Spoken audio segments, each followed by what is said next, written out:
Who were these amazing workers? Many were immigrants glad to make $2 to $4 per day. There were Irish, German, Chinese, and Swedish workers. Others were former enslaved laborers or ex-soldiers. At the project's peak, more than 30,000 workers helped to construct the railroad.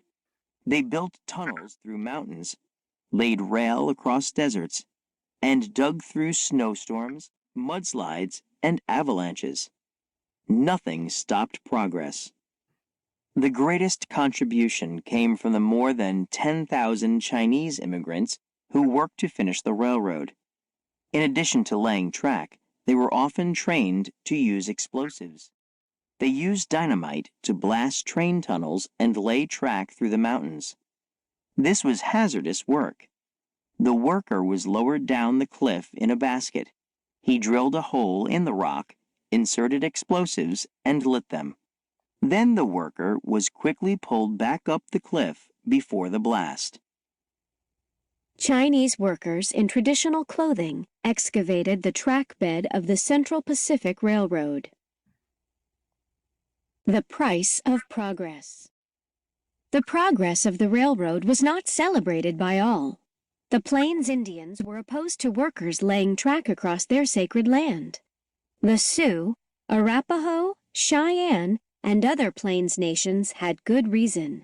The land and the American bison, or buffalo, that roamed the land were essential to their way of life.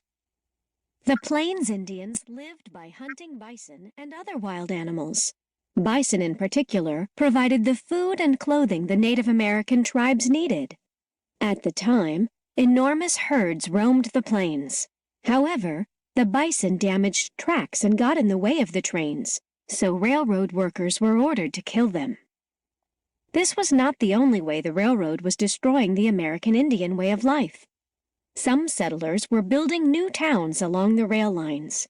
To protect their homeland, some Native American war parties began to attack railroad workers and new settlers. In return, soldiers attacked both warring and peaceful Native American settlements. In the end, as a result of the bison's decline and the encroachment of white European settlers, the Plains nations could no longer sustain their way of life.